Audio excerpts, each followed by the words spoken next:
You have a dry mouth, shortness of breath. Are you going to know what to do with your hands? Are you going to remember your lines, your structure? Are you going to start mumbling and brobbling and stuttering because you're going too fast or too slow? Or are you going to black out completely? Are you going to embarrass yourself? Is the audience going to think, oh my God, what a rookie speaker communicator?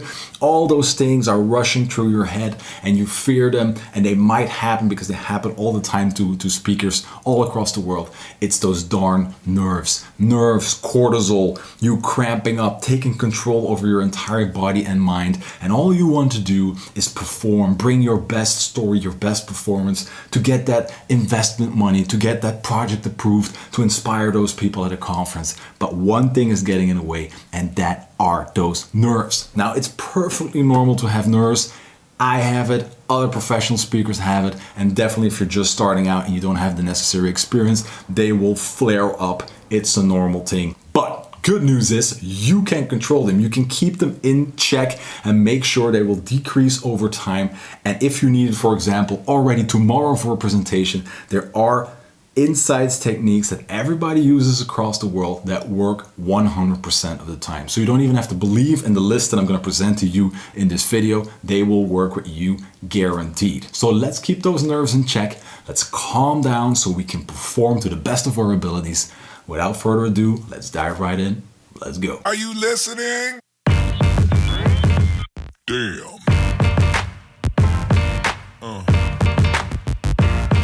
Yeah. Number one, realizing it's not about you. It's about the audience. Change that mindset. Don't focus on yourself and everything that could go wrong and what you're gonna forget and then what's happening with your body. Focus on them, on the stage, on the audience, on everything around it. And the more you're focused on that, the more you're distracted from what is actually causing stress, and that's the fear of embarrassment. Number two, be on time. It's very simple, but if you leave on time for a meeting, for a conference, even an online call, if you're on time, you're not stressed. You're not adding extra stress. So you have all the time in the world to check your technology, your lighting, your microphone, if your presentation works, how the room will look, if it's a big stage, how the lights will shine in your face or not. Will you see the audience? Go sit where the audience is sitting so you can experience how they are experiencing you, and you can acquaint yourself with the room, relax in the room, and you don't get surprised because you rushed in last minute and you got stuck in traffic. Third one, if you're on time, you can get yourself a routine. Shake it off. Cortisol is when you're cramped up. When you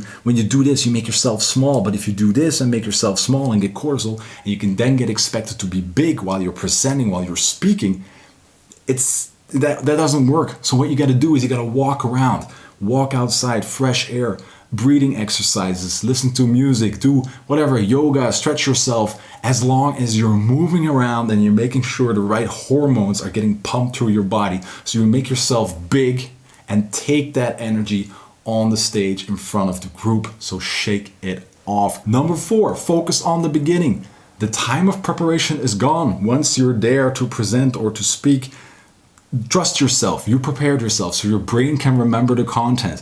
Focus on the beginning. So when you walk on stage, you walk in front of the group, you start your presentation, focus on the first things that you're going to say. It could be a question, could be an anecdote, whatever you're going to say, but make sure you land that beginning. Like a comedian focusing on their first joke, and when they land that first joke, all stress will disappear. And the same with you. It doesn't have to be a joke, but if you land that beginning, the stress will be gone. Your body will be like, oh my God, we got a good start, and the good start will downsize the nerves and the rest will flow. Your brain will know what to do. Number five, before we start, you see a lot of performers, a lot of comedians, a lot of people in theater or in public speaking, keynote speaking, use this sentence. They walk on stage, and even though they're super nervous, the first thing they say is, well, before we start, and then they start talking about something. In reality, they have already started because this is part of their preparation. This is part of their presentation, part of their show. But by saying before we start, you give the audience a feeling that you haven't started yet and that you can freewheel a bit. This will give the audience a feeling, okay, he hasn't started yet. Okay, everything he says now, if he makes mistakes, doesn't really matter because we haven't started yet. And that feeling that you know that you triggered with the audience by saying this sentence will calm you down. Because even though you started, that feeling of I can mess up a bit because I said I haven't really started yet will downsize your nerves and give you more confidence. Number six, If you're there, if you're super nervous and none of these techniques work for you, it would be a surprise for me, but they don't work and you're standing there, you're super nervous, but you have to start presenting, just name the elephant in the room. Everybody in the audience is just glad that they are not in front of the group. You're standing there, so that takes courage. The fact that you're standing there, you can name the elephant in the room and say, hey, I'm a bit nervous. I'm sorry, I just lost a bit of my content, my structure. Let me get back to my point. Just name what is going on, and you will see that 9 out of 10 audiences, if not 10 out of 10 audience, they will understand and they will grant you. They maybe start applauding just to cheer you on because they want you to perform. They want you to do good. So know that people want you to succeed. No, not only maybe one person, but most of the audience is sitting there and be like, yeah, give a good presentation because make it worth our time. We weren't cheering for you. We're super glad that you're doing it, and we admire you for standing there in front of a group, which is a very vulnerable position. So just name the elephant in the room. I'm nervous. This is going on. I'm gonna get a drink. Gotta dry. Just mention it. And if you mention it, it will downsize the stress for you. It will downsize the stress for the audience. And that brings me to number 7. Number 7 is when you're standing there, if you're either ready to go because you shook it off, or you know it's not about you, it's about the audience, you said before we start, or you focused on your beginning and you nailed it. Whatever you did or did not do, try to enjoy the moment. That's number 7. Try to enjoy the moment. And it also might sound fluffy a bit, but enjoy the moment. Be there. There is no rush. There is no rush. When you come on stage, you get an applause. Most of the time you get an applause. Even in your office, you get an applause. Enjoy it. Take your time. Take your time. Get a drink. Make sure that you feel comfortable. Of course, it doesn't have to be too long that it becomes awkward, but create some tension. You know, that silence creates some tension. Get your breathing in check beforehand, but also on stage, and just enjoy the moment of standing there instead of rushing in like a crazy person, rambling, getting the dry mouth, not getting your breath right because you're saying so many words at the same time. Just relax, enjoy the moment, take your time. Now number 8 is talk to your allies. Let's say that you're there, you have a big audience, could be also a small audience, but let's focus on the big audience. Talk to your allies, meaning either you search for people that look very friendly and are already cheering you on, even if you don't know them. They're smiling, they're clapping, they're already nodding with the first things that you're saying. Those are your allies. Those are people that are really engaged already and want you to succeed. Talk to them, because if you're talking to a friendly face, that's way easier than talking to someone, even if they have the best intention, looking at you like this. If you're stressed and you're talking to a person like this, it creates more stress because you start doubting yourself. First, talk to your allies, and you can even fake it.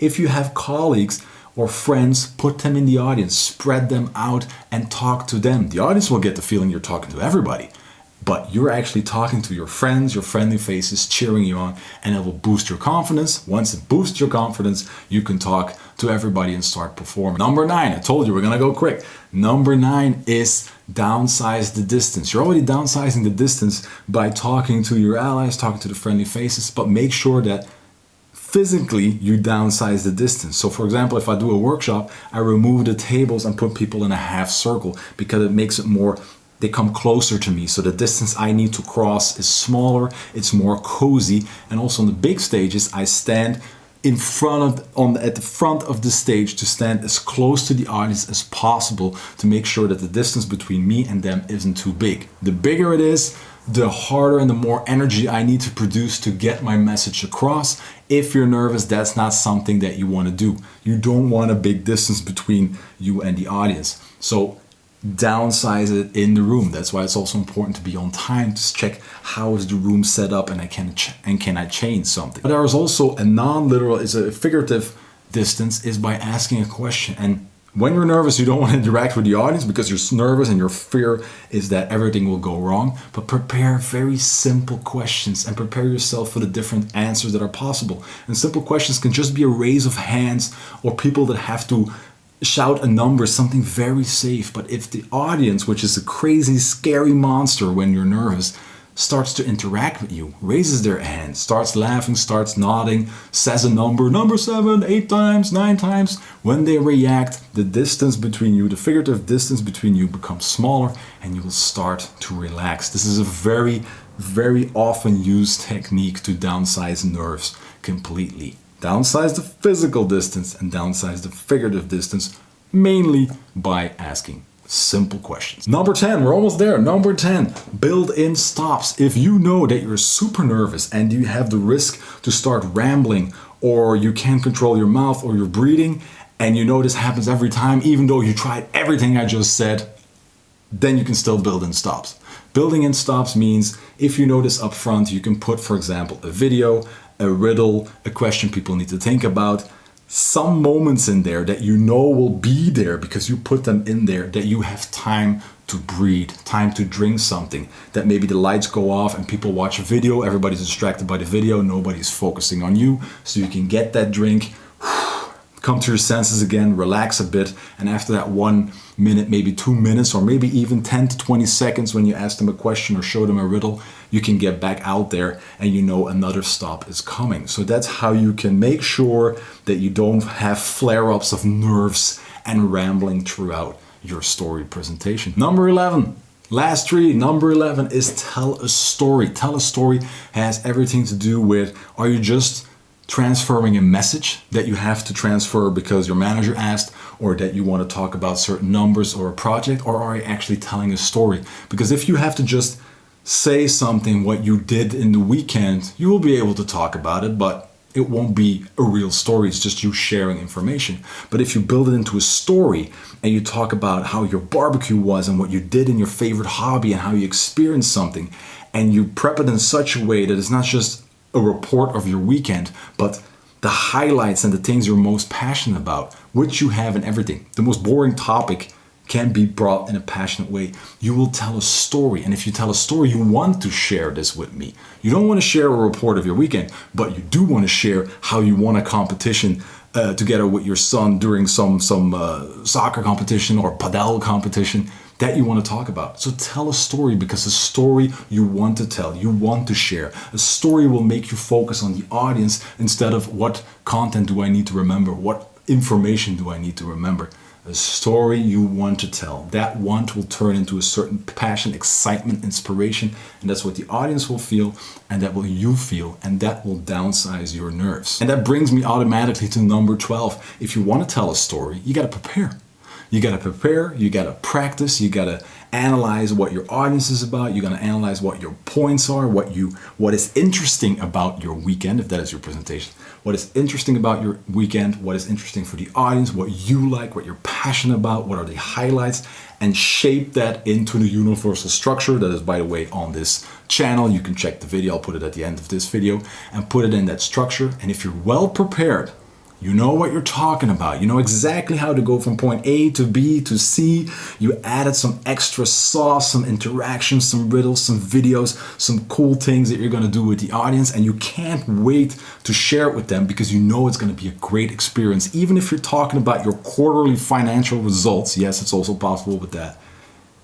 That preparation will give you so much confidence. That preparation will tell your body and your mind, I am ready. And no matter if I get some nerves, I don't care, because I came prepared. I practiced. I have done this. I have rehearsed. I can do this. So everybody says it, but it's true. Preparation is 80-90% of the work. So do it and turn it into a story, and then you will love telling it to the audience. And then the last one, number 13. We're already through it. Number 13 is, you wouldn't have a job if you weren't doing great things. You wouldn't be able to do anything, get a job, do the work, get your projects if you weren't able to already communicate and speak. You're already doing it. 85% of your job, no matter if you're an engineer, IT professional, you whatever, work in a hotel, receptionist, it's all communication no matter what you do. So you're already doing it.